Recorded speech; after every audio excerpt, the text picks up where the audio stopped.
Nyanje, Rwanda is a rural community of over 20,000 people. It is located 30 kilometers from the nearest district hospital. The majority of people in this area have no transportation other than bicycle or foot travel. Due to the remote location, treacherous roads, and variable weather, Nyanje Health Center is often the only resource for medical care. This health center has a small solar electrical system that was installed over 10 years ago, but it is inadequate to provide even basic needs such as consistent lighting and radio communication. The nursing director at Nyanje Health Center approached the Ihangane project to assist in establishing a reliable system of solar electricity at their site. Nyanje Health Center has maternity, adult and pediatric wards, isolation rooms for tuberculosis patients, as well as HIV counseling, testing, and treatment services. It is completely run by nurses, and a physician visits the center once a month for consultation on complicated cases. The Ihangane project and engineer Heather Fleming of Catapult Design met with the health center staff to better understand their work and their electrical needs.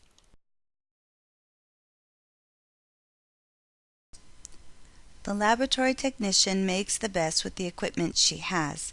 The donated microscope is used without electricity because their current system does not have an adequate DC to AC inverter for the equipment. Laboratory samples are manually agitated and centrifuged, and equipment sterilization is performed with a propane-fueled autoclave.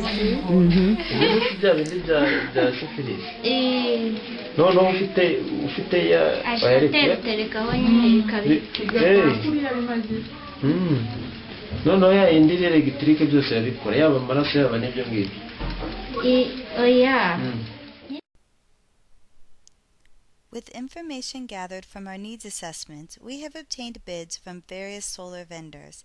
Based on recommendations from the engineers of Catapult Design, the Ihangane project has chosen the bid from Solar Electric Light Fund because of their combination of knowledge, skill, cost-effectiveness, and commitment to long-term success.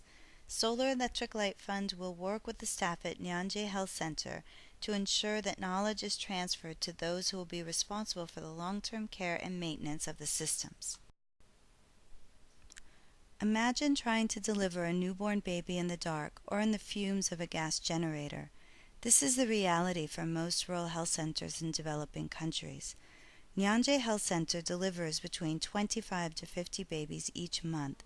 According to Dr. Ngirabega, the medical director at Ruli District Hospital, there is a cultural belief in Rwanda that labor for delivery begins at night. Most women will not go to the health center until nightfall due to this belief. Without electricity, the nurses who run the health centers are placed in positions that can be dangerous for patients or even for themselves. It can be difficult to assess if a newborn baby is in distress without light. It can also be difficult to protect healthcare providers from exposure to infectious body fluids when they are unable to adequately assess the patient and their environment.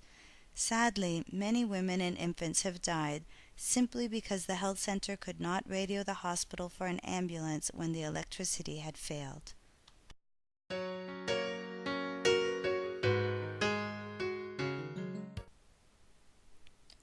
According to 2006 data from the United Nations, Rwanda has the highest maternal death rate and is tied with the Congo for the highest infant mortality rate when compared to its 5 African neighbors. Reliable electricity is not a luxury but a necessity. Rwandans are working hard to change these statistics and provide a bright future for their children. Please join us in supporting their efforts.